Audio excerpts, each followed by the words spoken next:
안녕하세요. 반도체 및 나노공정 세 번째 텀 프로젝트를 발표할 전기공학과 3학년 김동환입니다. 이번 발표의 목차는 다음과 같습니다. 첫 번째로 증착 공정에 사용되는 PVD와 CVD에 대해 설명하고 그 방법과 장단점 및 반도체 공정에서의 트렌드에 대해 소개하겠습니다. 이어서 차세대 포토리소그래피 공정을 설명하고 어드밴스드 포토리소그래피 공정을 제안하고 예상되는 결과에 대해 설명하겠습니다. 먼저 띤 필름이란 방막으로 1마이크로미터 이하 두께의 막을 의미합니다. 이것은 과거 80년대 기준으로 현재는 다음 그림과 같이 웨이퍼 위에 겹겹이 쌓는 층은 모두 방막이라고 할 수 있습니다. 이러한 방막을 증착하는 공정을 띤 필름 디포지션이라고 합니다.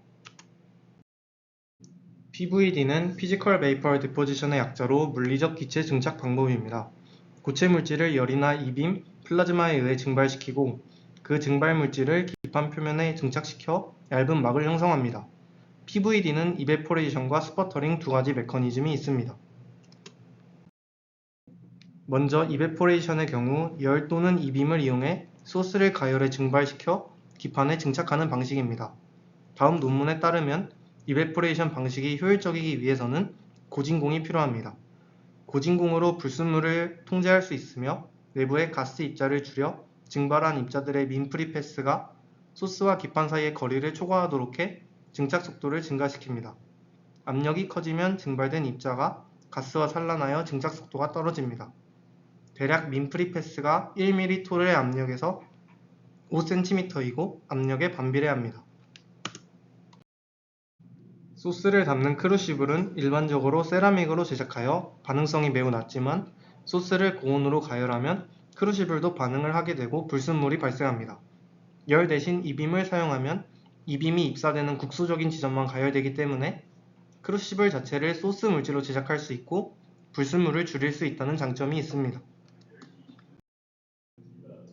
이베포레이션의 경우 증착 속도가 빠르지만 원자의 종류에 따라 온도 증기압 관계가 다르기 때문에 서로 다른 소스의 증발 속도가 다른 문제로 합금 필름 제작에 어려움이 있습니다. 또한 소스에서 나온 입자들의 직진성이 강해 쉐도잉 이펙트가 커서 유니포미티, 스텝 커버리지, 어드이전이 좋지 않습니다. 스퍼터링 방식의 경우 진공으로 만든 챔버에 아르곤 등의 가스를 주입하고 DC나 RF 파워를 이용하여 아르곤 플라즈마를 발생시킵니다.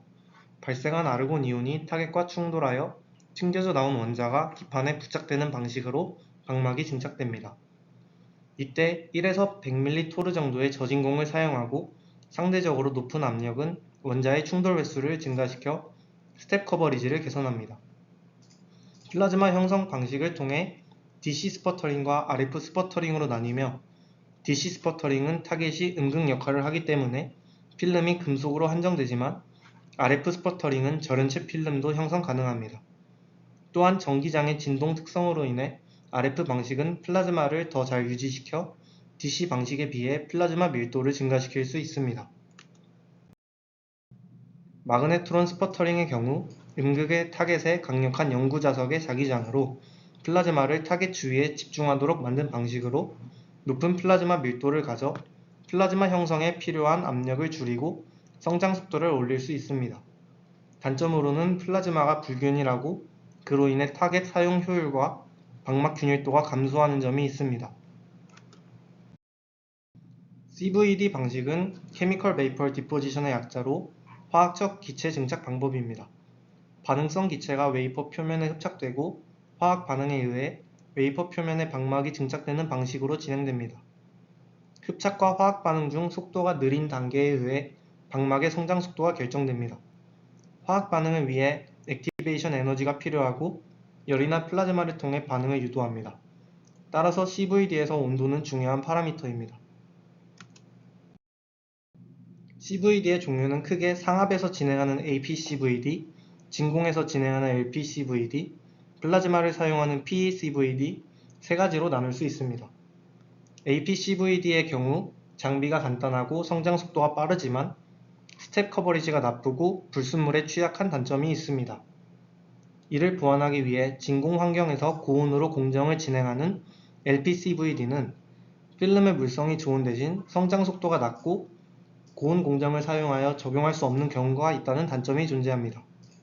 플라즈마를 사용하는 PECVD의 경우 저온에서 진행할 수 있고 성장 속도가 빠른 장점이 있지만 플라즈마 이온으로 인한 불순물 문제와 플라즈마가 기판에 데미지를 줄 수 있다는 단점이 존재합니다. PVD와 CVD가 지닌 각각의 단점들을 보완하기 위해 아토믹 레이어 디포지션 ALD 방식이 개발되어 최근 많이 사용되고 있습니다. ALD는 물질별로 원자층 한 층씩 번갈아 가면서 증착하는 방식으로 하나의 반응 기체가 웨이퍼에 화학 흡착하고 이후 다른 기체가 기판 위에 흡착하면서 화학 반응을 일으켜 방막을 형성합니다. ALD 방식은 원자층 단위로 방막을 쌓기 때문에 정밀한 두께 제어가 가능하고 스텝 커버리지가 매우 높습니다. 다음 그림은 디램 공정에서 하프늄 옥사이드를 ALD로 증착한 모습입니다. 또한 공정 온도가 매우 낮으며 방막 품질이 우수합니다.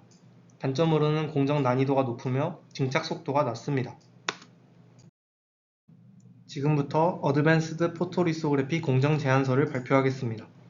먼저 최신 포토리소그래피 공정 현황을 파악하기 위해 리소그래피의 발달 과정에 관한 리뷰 논문을 참고하였습니다.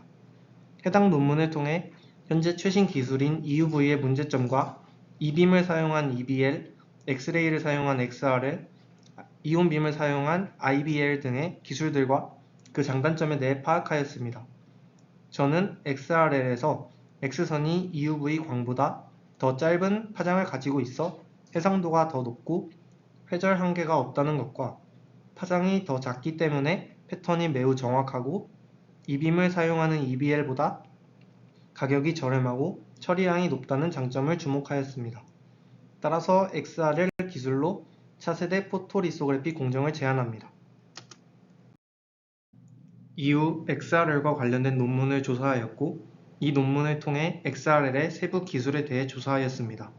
XRL은 초기 엑스레이 의료용 장비를 이용하여 만들었지만 엑스레이의 강도를 높이기 위해 싱크로트론 방사선 소스가 개발되었습니다. XRL은 EUV와 달리 반사식 마스크를 사용할 수 없고 직진성이 매우 강하기 때문에 1:1 크기의 마스크를 사용해야 해 초미세 패턴 구현이 힘든 단점이 있습니다.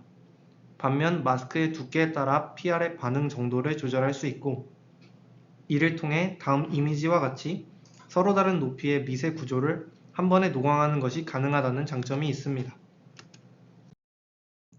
저는 엑스레이 멀티 마스크 싱글 리소 방식을 제안합니다.